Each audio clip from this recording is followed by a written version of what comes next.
Hello and welcome to Number by Color. My name is Todd, and I'm actually pretty excited to talk about today's game, Blaster Master Zero.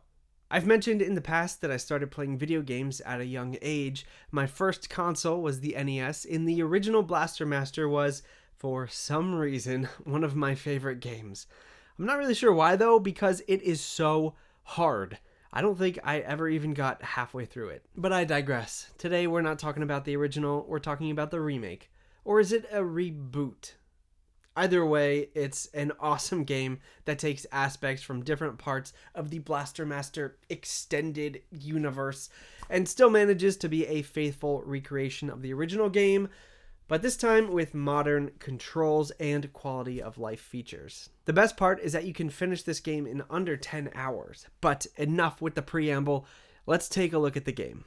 Blaster Master Zero first released on the Nintendo Switch and 3DS in March of 2017, and it was developed and published by Inti Creates, a company well known for their Mega Man and Mega Man Zero games, and more recently for Azure Striker Gunvolt and the 2D Bloodstained Curse of the Moon games. They also helped develop Mighty No. 9, but let's not talk about that. Blaster Master Zero later came to PC in 2019 and PlayStation in 2020. I actually played the game around the launch of the Switch, but I only got about halfway through before getting distracted by other games. I'm glad it eventually came to PlayStation because I always wanted to return to it. If you're unfamiliar with Blaster Master, it's part Metroidvania, part action-adventure, with a little bit of narrative sprinkled in. Story-wise, Blaster Master Zero is a combination of the plot of the original NES game and a novelization of the game from Scholastic's Worlds of Power series. In the opening cinematic, we see our hero, Jason, chasing after his escaped pet frog, Fred, when both of them fall into a portal in the ground. When Jason wakes up, Fred is missing, and all he can see nearby is a tank called Sophia the Third.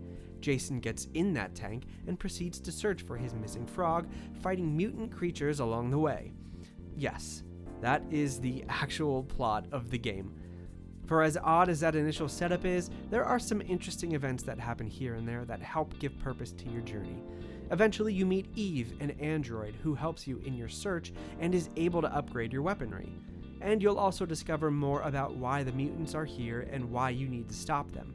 Let's just say the story isn't the reason you'll want to play this game. But don't let that deter you, because like many NES games, the gameplay is what you come for. And the gameplay here is a lot of fun. You'll primarily be shooting and platforming as you roll around in your tank, but there are some sections where you have to get out of your tank to explore caves as Jason. This may not seem that unique nowadays, but when I was young playing the original game on the NES, this mechanic made the game feel so different from anything else at the time. It switches between Metroid-style platforming and exploration to more of an action-adventure game, and the blending of the two genres made sense. The only downside is that neither of them is as fleshed out as they could be. When you're in Sophia the Third, you'll be able to shoot enemies with your cannon and fire secondary weapons. Your primary tank upgrades come in the form of alternate firepower, ranging from missiles to electric discharge to lasers that can pierce objects. There are occasional functional upgrades that allow you to hover and drive on walls, but for the most part, the gameplay stays somewhat basic as far as platforming goes. Jason's arsenal when he's out of the tank is similarly limited, though there are a few interesting aspects to his skill set. When you explore caves as Jason, you'll primarily have his blaster and some bombs, but the blaster has many different variations, making it a little more dynamic than even the tank. In order to unlock the different blaster modes, you'll have to collect pink power-ups. As you collect them, a weapon meter builds up, and more blaster options become available. However, if you get hit by an enemy attack, your meter will empty by one slot for each hit, which means that you'll need to avoid taking damage if you want to continue using the best blaster modes. There are a pretty good variety of modes, but to be honest, I found some of them to be not that useful in most situations, and I tended to rely on 2 or 3 for most instances. Anyway, exploring these caves is how you'll find most of your power-ups, ranging from area maps to weapons for the tank to special keys needed to progress the game. And in order to get these items, you'll have to fight bosses. I remember finding it so interesting that the majority of bosses in the game are fought as Jason and not in the tank. If you have a full weapon meter, you'll likely have very little trouble defeating most of the bosses, but if they get in a few attacks and deplete your weapon meter, that challenge level can shift pretty fast.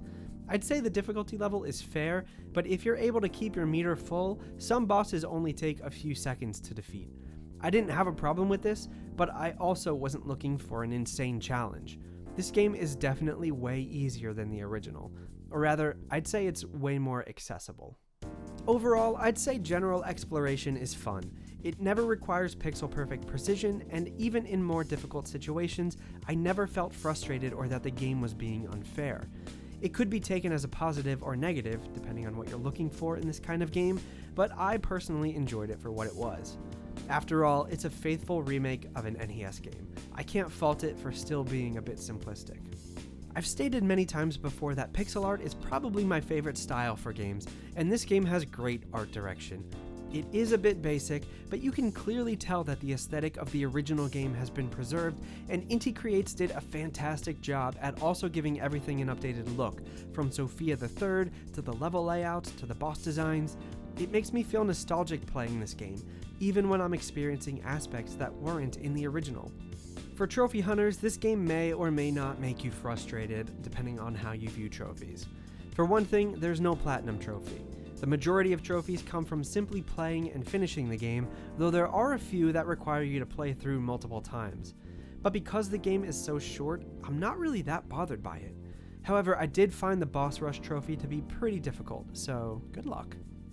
Sometimes you need a game to play in between major releases, and Blaster Master Zero fits that bill. My final playtime, even after collecting every item and seeing the true ending, was around 8.5 hours. For its $10 cost of entry, I'd say it's well worth it, and I'd recommend this game to anyone looking for a fun, easy-to-play 8-bit game. One thing I purposely haven't mentioned up to this point is that this game is part of a trilogy. Blaster Master Zero 2 came out a year or two ago, and Blaster Master Zero 3 is actually due out later this year. That's one of the reasons I chose to play this game now instead of waiting any longer. So I'm actually pretty excited to get started on Zero 2 imminently while I continue playing other larger games in the background. And speaking of other larger games, I better get back to that before I get too overwhelmed from putting it off. Thank you guys for watching. Don't forget to like this video if you liked the video. Subscribe if you want to see more from me. And until next time, play some games.